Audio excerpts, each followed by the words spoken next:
Bom dia, irmãos. Que a paz do nosso Senhor Jesus Cristo esteja conosco. Acolha cada um de vocês com a palavra do Senhor em Marcos capítulo 1, versículo 11, que diz que depois que Jesus foi batizado, ouviu-se uma voz dos céus: Tu és o Filho amado, em ti me comprazo. Estamos aqui reunidos não em nosso próprio nome, mas em nome do Deus Pai, que formou o universo e tudo que nele existe, em nome do seu Filho, Jesus Cristo, que chamou seus discípulos para a grande seara, e em nome do Espírito Santo, que nos motiva a aceitar o chamado para a missão.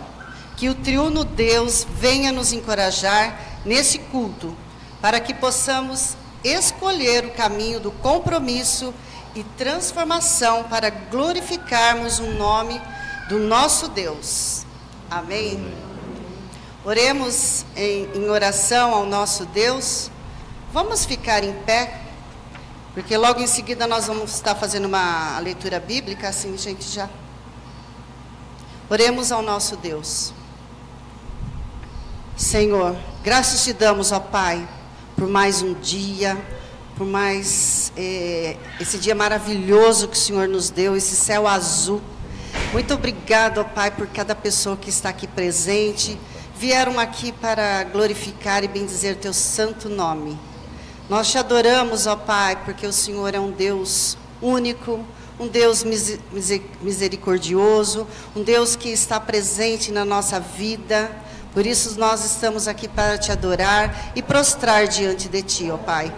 Prostrar porque somente tu és digno do que tu tens feito por nós. Enviado teu único Filho, ó Pai, com essa misericórdia para que nós possamos ser salvos, para que nós possamos ter esse acesso a ti. Muito obrigado, ó Pai. Muito obrigado. Seja o culto agora dessa manhã, que cada momentos que é feito aqui, que realmente seja, Pai, para ti, somente a ti, em nome, por amor do teu Filho amado Jesus. Amém. Ainda em pé? Vamos estar então fazendo a leitura bíblica. Vamos estar fazendo essa leitura todo mundo junto, tá? Não vai ter separação aí. É Lucas capítulo 3, versículos 15, 17, 21, 22. Vamos lá? Estando o povo na expectativa e pensando todos em seu íntimo a respeito de João, se por acaso ele não seria o próprio Cristo. João tratou de explicar a todos: eu, na verdade, batizo vocês com água, mas vem aquele que é mais poderoso do que eu, do qual não sou digno de desamarrar as correias das suas sandálias. Ele os batizará com o Espírito Santo e com o fogo. Ele tem a pá em suas mãos para limpar a sua eira e recolher o trigo no seu celeiro. Porém, queimará a palha num fogo que nunca se apaga. Ao ser todo o povo batizado, Jesus também foi batizado. E aconteceu que, enquanto ele orava, o céu se abriu. O Espírito Santo desceu sobre ele e em forma corpórea como pomba. E do céu veio uma voz que dizia: você é o meu Filho amado, em você me agrado. Amém. Podeis aceitar? Nessa passagem aqui fala a respeito que Jesus não precisava ser batizado porque não era pecador e não precisava se arrepender. No entanto, Jesus se submeteu voluntariamente ao batismo para confirmar sua identidade como Messias, demonstrar sua disposição de assumir a humanidade e revelar-se como envio de Deus para a redenção da humanidade. Jesus modelou o batismo como um passo fundamental na vida de cada crente. No final de sua vida, Jesus instruiu seus discípulos a batizarem em nome do Pai, do Filho e do Espírito Santo. E de acordo com a doutrina reformada, uma pessoa pode ser salva sem ser batizada, mas o batismo deve ser um deleite e alegria para aqueles que entendem a relação entre fé e obediência. Louvemos ao Senhor com alegria pelo privilégio do sacramento do batismo que nos insere no povo de Deus.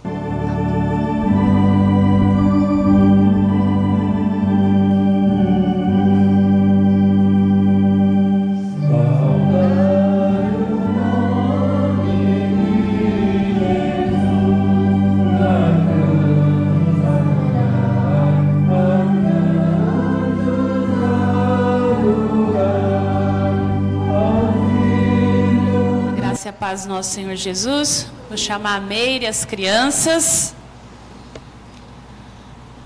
Esther. Essa aqui vai dar mais trabalho.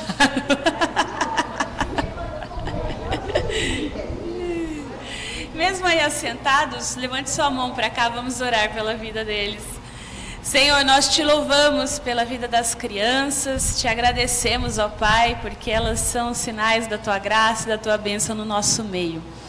Abençoa, Senhor, a Meire na instrução a elas, que a tua palavra encontre no coraçãozinho delas terra fértil. E no momento oportuno, Senhor, cresça e multiplique a 100 por 1. Nós te louvamos, agradecidos em nome de Jesus. Amém. Em 1 João 1, de 8 a 9, nós lemos: se dizemos que não temos pecado, estamos nos enganando, e não há verdade em nós. Mas se confessarmos os nossos pecados a Deus, Ele cumprirá a sua promessa e fará o que é correto. Ele perdoará os nossos pecados e nos limpará de toda maldade. Com essas palavras eu convido você a ter um momento de silêncio, pedir perdão ao Senhor. Amém. A palavra do Senhor nos diz em Isaías 43:1: não tenha medo, pois eu te salvarei. Eu te chamei pelo teu nome e você é meu. Se verdadeiramente nos arrependemos dos nossos pecados, Ele é fiel e justo para cumprir aquilo que Ele promete. Ele nos perdoa. E quem perdoa os pecados é o Deus Trino, Pai, Filho e Espírito Santo. E isso alegra o nosso coração. E alegres, felizes, louvemos ao Senhor com alegria.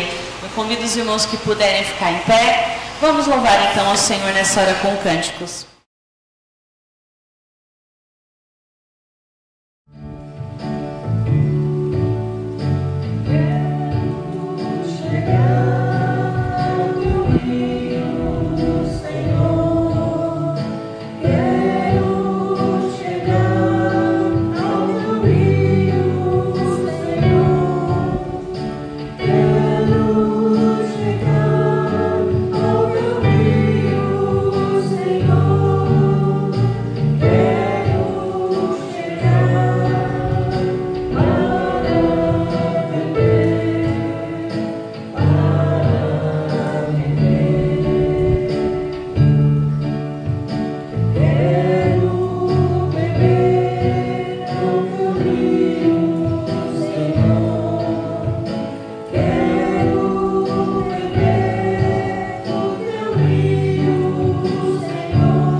Louvado seja Deus pela vida de vocês.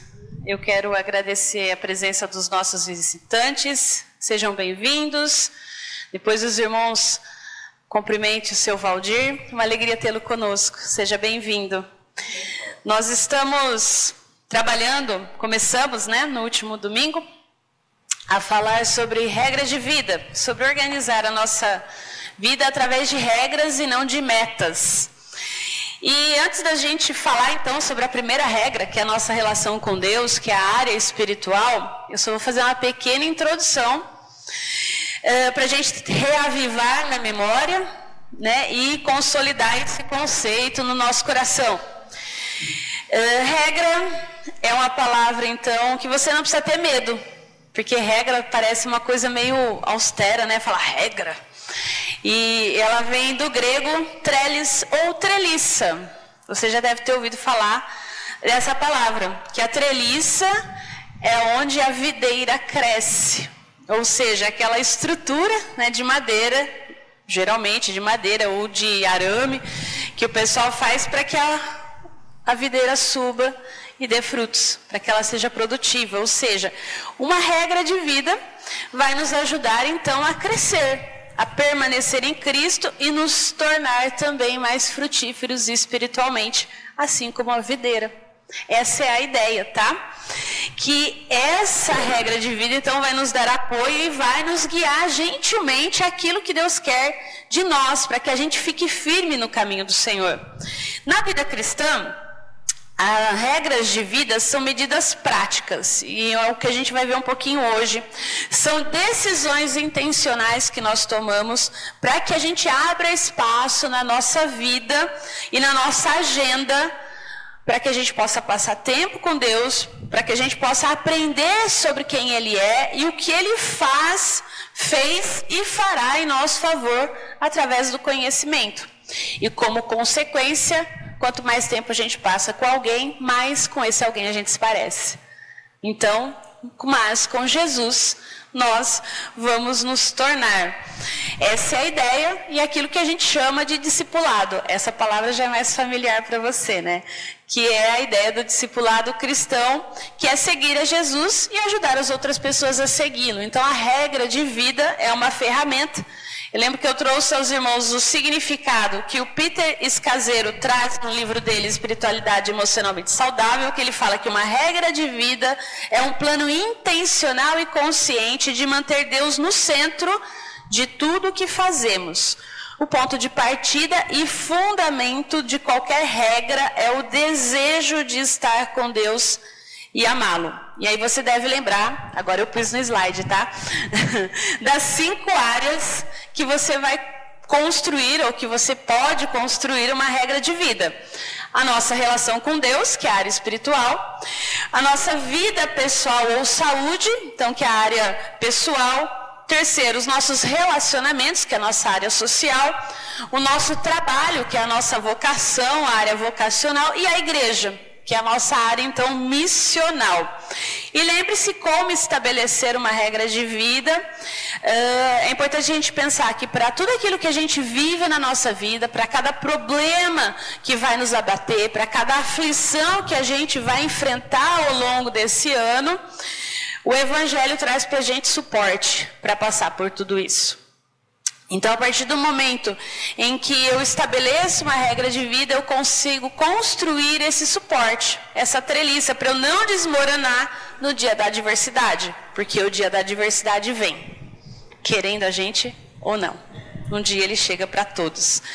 Então, a ideia é liberar espaço e focar em Deus para que a gente possa enfrentar esse dia da adversidade, a nossa vida, para que a gente possa fazer a missão que Deus nos chamou a fazer de uma forma muito mais forte. E aí, eu me propus a refletir com os irmãos sobre cada área dessa vida. Antes de nós entrarmos, então, na primeira regra espiritual, eu trouxe esse quadrinho e depois eu vou pôr no grupo, porque eu sei que aí vai ficar bem pequeno na projeção. Mas ele divide a área espiritual, pessoal, social e vocacional em 3 outras áreas, para ficar mais fácil, tá? Então, hoje, como a gente vai falar da espiritual, eu vou falar só dela. Então, hábitos do dia a dia, disciplinas espirituais e arrependimento de pecados, que é aí a ordem de relevância. Como que eu vou fazer uma regra de vida? Lembra que isso eu deixei colocado na última semana e hoje a gente vai fazer, então, vamos partir, é um exemplo de como fazer uma regra de vida na área espiritual. Eu acho que ele vai falhar. Ele está falhando, né? Tá? Não, qualquer coisa eu pego sem fio, tá? O que era, basicamente, escolha um versículo, escreva uma declaração de vida para cada área da sua vida e crie compromissos para cada área. Lembra que a gente viu como fazer isso e tudo. Se você depois quiser relembrar, né, tá no nosso canal do YouTube. Então hoje, para ficar mais claro, né? Porque às vezes o exemplo é melhor, facilita, né, bastante tudo isso. Então a gente vai para a primeira regra, então, que a gente vai aqui criar junto. E para essa regra eu quero ler com você o Salmo 16. Eu vou ler na Nova Almeida Atualizada, que diz o seguinte: guarda-me, ó Deus, porque em ti me refugio. Digo ao Senhor, tu és o meu Deus, outro bem não possuo, senão a ti somente. Quanto aos santos que há na terra, eles são os notáveis, nos quais tenho todo o meu prazer. Muitas serão as dores dos que trocam o Senhor por outros deuses. Não oferecerei as suas libações de sangue, e os meus lábios não pronunciarão o nome deles. O Senhor é a porção da minha herança e o meu cálice. Tu sustentas a minha sorte. As minhas divisas caíram em lugares agradáveis. É linda a minha herança. Bendigo o Senhor que me aconselha, pois até durante a noite o meu coração me ensina. Tenho o Senhor sempre diante de mim, estando Ele à minha direita, não serei abalado. Por isso, o meu coração se alegra e o meu espírito exulta, até o meu corpo repousará seguro. Pois não deixarás a minha alma na morte, nem permitirás que o teu santo veja corrupção. Tu me farás ver os caminhos da vida, na tua presença a plenitude de alegria, à tua direita há delícias perpetuamente. Palavras do Senhor. Louvado seja Deus. Oremos mais uma vez. Pai, nós pedimos a iluminação do Teu Santo Espírito sobre a ministração da Tua Palavra. Fala ao nosso coração. Mostra o que o Senhor deseja de nós. Nós oramos agradecidos em nome de Jesus. Amém. O Salmo 16, ele começa com uma expressão de confiança naquele que pode responder à oração. Essa confiança, ela dá suporte a tudo que vai ser dito na sequência para o salmista. É uma confiança segura, serena ao mesmo tempo. A pessoa que faz a oração é alguém que se sente tranquilo e seguro para depositar a sua confiança em Deus Todo-Poderoso. A profissão de fé, o que diz isso está aí no versículo 2. O convertido, ele expressa a sua alegria pela confiança plena depositada em Javé. O 4, ele declara a renúncia dos antigos deuses. Parece que não, quando ele fala que não vai prestar culto a outros deuses, nem libações, ele está fazendo referência aos deuses cananitas antigos, que agora ele entende que eram falsos. E aos quais ele em outro momento serviu. Mas agora ele diz que não mais faria isso. O 6 e o 7 vai continuar a expressar a gratidão pela proteção de Deus. E até os limites da terra que teriam sido traçados por Deus e o espaço que Deus deu para ele, ele entende que é bom. Ele se sente satisfeito na presença desse Deus. Por isso ele afirma que essa herança é abençoada. Ele se alegra. O Senhor é aquele que aconselha até durante a noite. Me lembra o Salmo 127, 2, que diz que aos seus amados Deus dá enquanto dormem. E aqui ele vai expressando o seu louvor a Deus, a partir do versículo 8. Está presente aí com ele à sua direita. E aí o salmista permanece firme. O salmista, ele parece convencido de que lhe será concedido o mesmo privilégio que foi dado para Enoque e Elias. Você lembra qual foi? De não passar pela morte. Enoque foi levado, Elias também. Então, ele parece que é isso que ele está esperando de Deus. Ele crê que Deus o levará para si mesmo, sem que passe pelo sofrimento da morte. E esse sentimento também está presente em outros salmos. Se você olhar o Saltério, o Salmo 49 fala isso, o Salmo 73 também fala um pouquinho sobre isso. O verso 10 vai expressar a confiança de que ele não ficará no Sheol. E aí é interessante porque o Sheol no Antigo Testamento é o lugar dos mortos, ou seja, a separação de Deus, não necessariamente o inferno com o entendimento que nós temos hoje, tá? Então, o salmista diz que ele escolheu Deus, Deus Javé, o Senhor, o Criador, portanto ele espera que esse Deus o mantenha consigo. Ele mantém a esperança de que ele escapará da morte, a morte que o separaria desse Deus. E há aqui uma esperança ainda que imprecisa na possibilidade de ressurreição. Ainda não era algo muito claro quando esse salmo foi escrito. Tanto que algumas versões vão trazer aí para essa palavra Sheol, mundo dos mortos, cova ou corrupção. Tá? Se você tiver diferente aí alguma tradução, provavelmente talvez tenha essas palavras, tá? E aí eu queria lembrar você que a igreja primitiva, a comunidade pós-pascual, lá a partir de Atos, ela aplicou a Jesus esse verso. Que aqui ele fala, né, de não ficar na cova. Entendendo esse salmo como um salmo messiânico. Um salmo que falava daquele que viria para libertar o seu povo da morte, da escravidão. Por isso, os versículos 10 e 11 são de fato, a gente entende isso, uma afirmação poética na crença da imortalidade. Que realmente, aqueles que Deus ama não ficarão separados do Senhor. Por isso, a confiança de que a sua união com Deus é eterna. A apropriação desse salmo pela igreja primitiva e por toda a tradição cristã, ela vai remontar ao próprio texto do Novo Testamento que a gente tem nas nossas Bíblias, tá? E a sua é uma releitura, vamos pensar assim, que os apóstolos fizeram nos textos poéticos e sapienciais para encontrar ali o fundamento para um Messias pobre e marginalizado. Porque esperava-se que o Messias não seria pobre e marginalizado. Esperava que ele iria reinar, que ele estaria sobre todas as coisas. E Jesus, se a gente lembrar muito bem, ele vai para onde? Para a cruz. E a cruz era escândalo. A cruz era a pior humilhação que alguém poderia passar. Então a comunidade precisa entender, afinal, por que Jesus vai para a cruz. Entender o escândalo da cruz. E a expectativa messiânica, então, ensinada pelos rabinos até aquele momento, não passava pela expectativa de um Messias sofredor. De um Messias que iria para a cruz, que iria apanhar. Portanto, era necessário para os discípulos de Jesus buscar sentido naquilo que estava acontecendo. Cristo morreu pelos pecados, sofreu a morte que era do pecador, mas qual era a ligação disso com a lei e os profetas? O Salmo 16 também liga ao Novo Testamento por meio de um sermão de Paulo.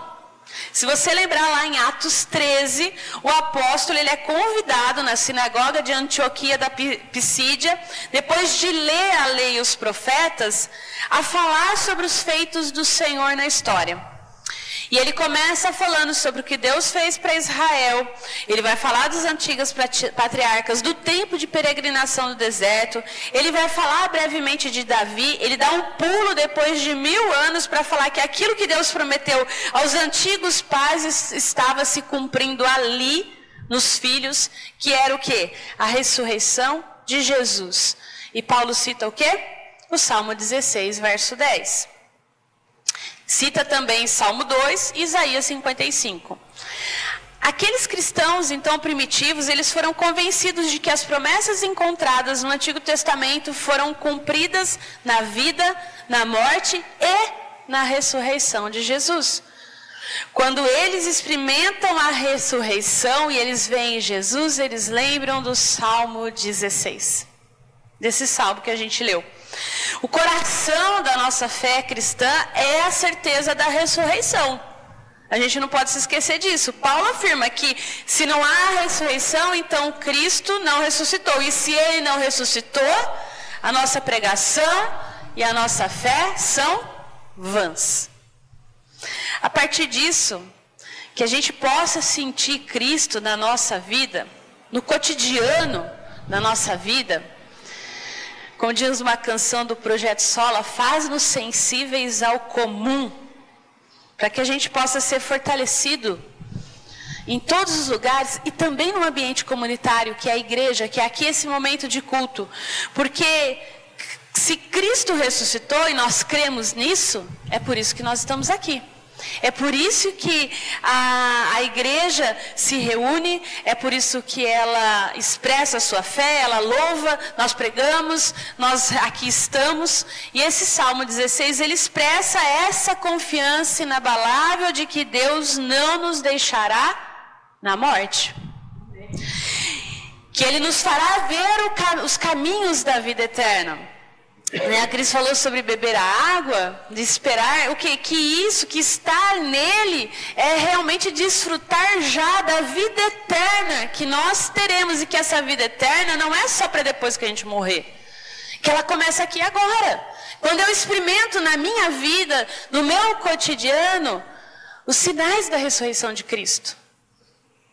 E é isso que uma espiritualidade viva faz conosco, que nos traços de morte que nós também vivenciamos por causa do pecado, que estruturalmente nos ataca, porque a gente sofre, a gente chora, a gente vê as pessoas que a gente ama morrerem. Isso são sinais do pecado, que estão aí, que estão enraizados porque nós somos pecadores. Mas ao mesmo tempo em que a gente vê uma criança sorrindo e a gente vê a chuva caindo e restaurando a terra depois de um período extenso de seca, quando a gente pode visitar alguém que está muito doente, mas quando a gente fala uma palavra e a gente sai daquele encontro cheio, que quem nunca teve essa experiência de achar que vai visitar alguém doente, vai sair de lá ruim, sai melhor do que entrou.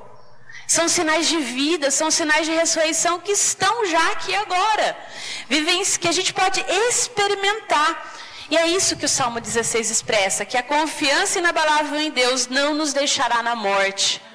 Porque a gente experimenta vida já hoje, é o que a gente chama na teologia de já ainda não. Cristo inaugurou o reino na sua ressurreição, e a gente vive a expectativa de que esse reino um dia será consumido, que tudo aquilo que tem de pecado, de ruim, de sinal de morte, um dia na presença dele, na sua segunda vinda, vai deixar de existir. Mas enquanto isso não acontece, eu posso experimentar algumas coisas. É isso que a nossa fé fala. Então, a ressurreição de Cristo, ela é visível, ela é palpável também na minha vida cotidiana. Diante de luta, diante de dor, a gente tem em Cristo refúgio e força para seguir em frente, para enfrentar aquilo que está diante de nós. Porque a gente pode tentar fugir, mas muitas vezes a gente não consegue.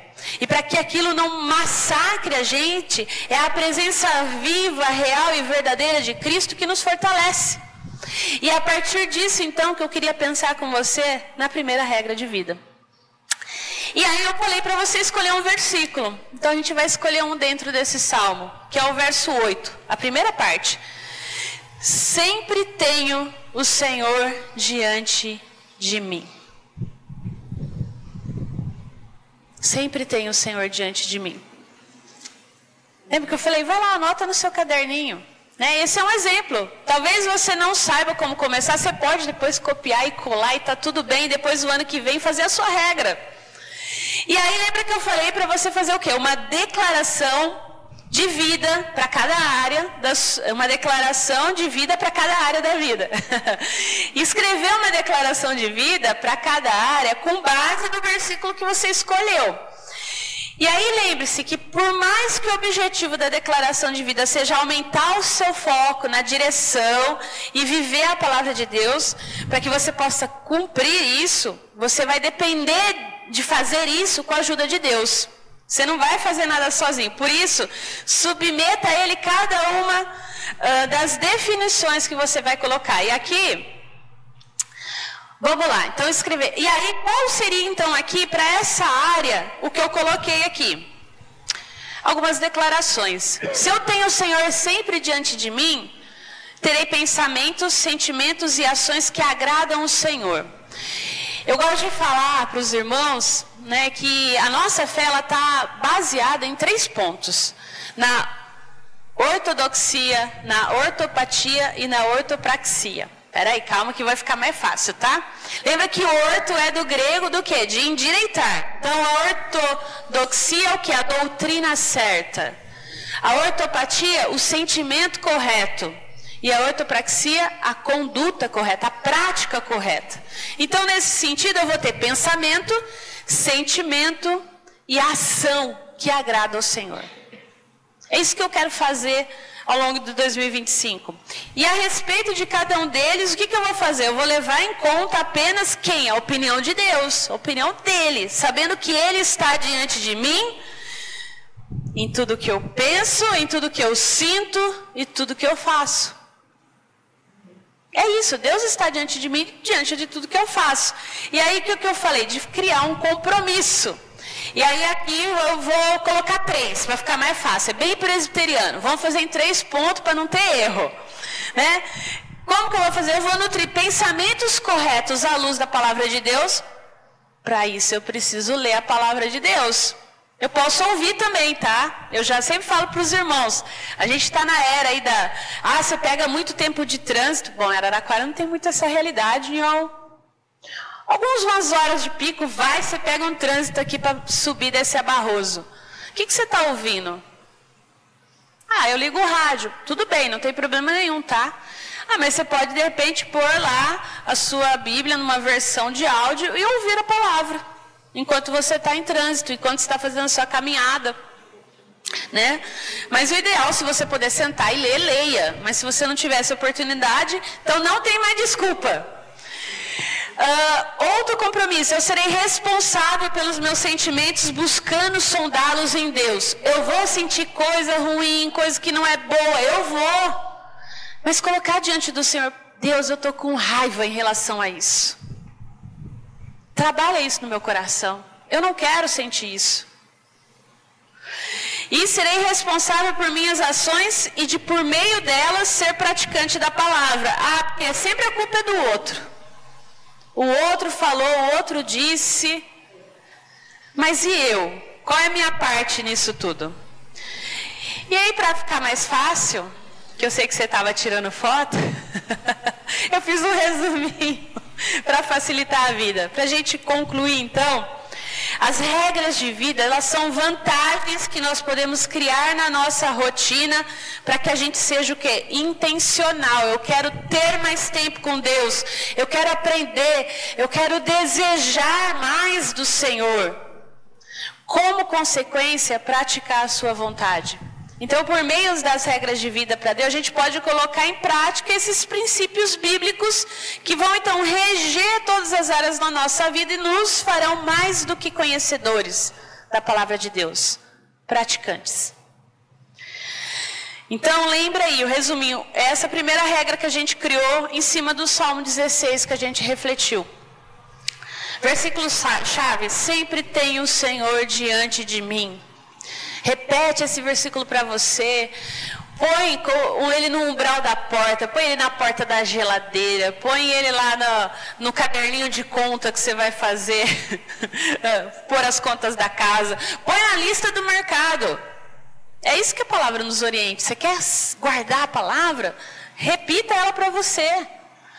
Declaração de vida, terei pensamentos, sentimentos e ações que agradam ao Senhor e a respeito de cada um deles, levarei em conta apenas a opinião dele, do Senhor, sabendo que ele está diante de mim e tudo que eu penso, sinto e faço.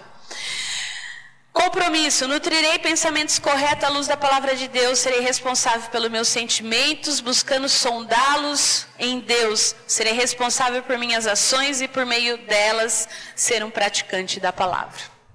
A gente vai ver depois nas outras regras que uma coisa vai complementando a outra. Porque essa aqui é a minha área espiritual, mas ela faz muito sentido se eu estiver no meu trabalho, se eu estiver cuidando da minha saúde, se eu estiver lidando com as minhas contas de casa, se eu estiver realizando a missão de pregar o Evangelho, porque o Senhor está sempre diante de mim. Amém. Então, que a gente possa se aprofundar, que a gente possa buscar, que a gente possa querer. O nosso Deus é bom, Ele é misericordioso e Ele quer que a gente desenvolva uma espiritualidade saudável, para que a gente possa lembrar e sempre trazer à memória. Nosso Deus, Ele está vivo, Ele ressuscitou, Ele está diante de nós, vivo. E a gente pode proclamar, e a gente pode ser sal e luz do Senhor aonde a gente estiver, proclamando o seu amor e a sua graça através da nossa vida e de uma espiritualidade saudável.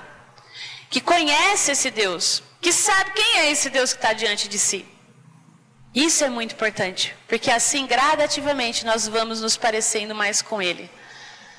E consequentemente, fazendo diferença na vida das pessoas. E as pessoas vão entendendo que esse amor de Deus pode tocar a vida delas, como tocou o nosso.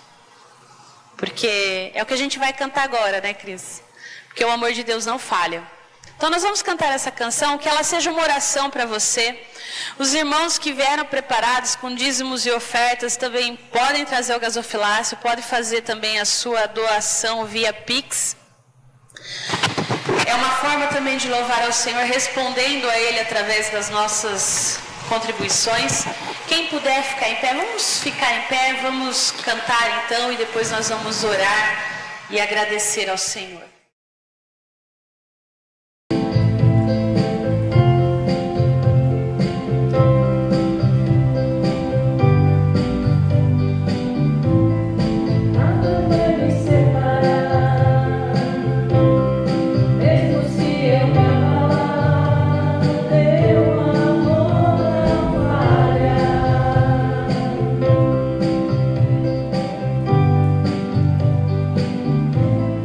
Hey.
diante de nós, ó Pai.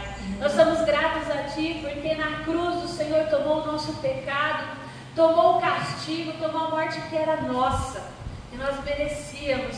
E o Senhor, ó Pai, não roubou em tomar sobre si tamanho sacrifício e morrer naquela cruz. O escândalo da cruz, ó Pai. E ao ressuscitar, jogou esses pecados longe, não se faz mais lembrança deles. E o Senhor diz que em Ti nós somos mais que vencedores. O Teu amor, Senhor, é tanto. O Senhor está diante de Ti a todo momento, que essa certeza nós carregamos, ó Pai, na nossa caminhada de fé. Que um dia estaremos contigo, ó Pai, louvando, bendizendo ao Senhor com alegria, Senhor, definitivamente restaurados, sem dor, sem tristeza. Mas, ó Pai, é verdade que nesse nosso caminhar, ó Pai, nós muitas vezes achamos que nós não vamos alcançar. O Senhor sabe, o Senhor conhece cada coração aqui presente, ó Pai. E nessa hora nós depositamos diante de Ti, Senhor, os nossos medos, as nossas angústias, as nossas dores, Senhor. Vem sobre cada irmão, sobre cada irmã que aqui está, Senhor, que tem enfrentado problemas na área da saúde. Vem, Pai, com cura, vem com restauração, Senhor. Pedimos, ó Pai, por aqueles que têm enfrentado problemas, ó Deus, de relacionamento.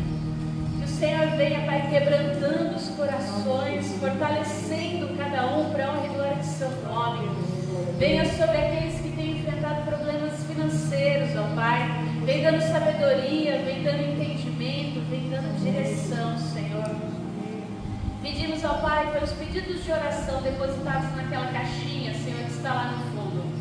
O Senhor sabe de cada necessidade, de cada demanda e de cada motivo de gratidão. Nós Te damos graças, Senhor, porque o Seu amor é imenso. A Sua graça se derrama sobre nós todos os dias, que é expresso, ó Deus, através do alimento, do cuidado, da vida, do ar que nós respiramos. Nós somos gratos a Ti, louvamos o Seu nome, Senhor. Agradecemos por essa comunidade, Senhor, pela IPD Araraquara. Seja conosco, fortalece a nossa igreja, Senhor. Venha, ó Pai, sobre cada líder, sobre cada irmão, sobre cada irmã, por aqueles que não puderem estar aqui hoje, que o Senhor esteja, Deus, fomentando, Senhor, a vontade de estar em comunhão com os irmãos.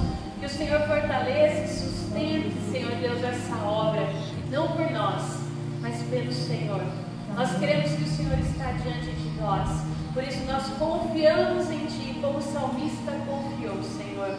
Sabemos que o Senhor não nos deixará na morte, na corrupção. Nós cremos, ó Pai, e fazemos da palavra do salmista verdade na nossa caminhada de fé. O Senhor está diante de nós. Recebe nesse momento, Pai, nosso louvor, a nossa adoração. Seja sobre cada um de nós, Pai. Nós oramos a Ti, em nome de Jesus.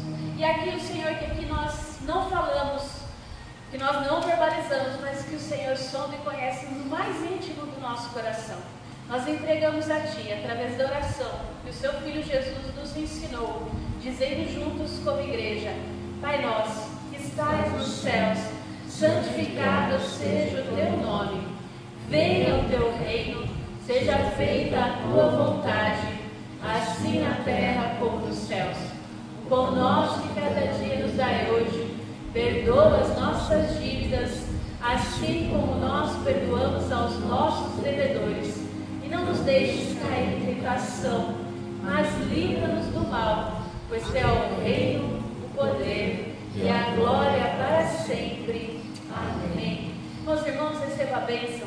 Que a graça do nosso Senhor Jesus Cristo, o ressurreto, que o amor de Deus Pai Todo-Poderoso, que está sempre diante de nós, e as consolações do Espírito Santo seja sobre você, sobre a sua família, sobre todo o povo de Deus espalhado pela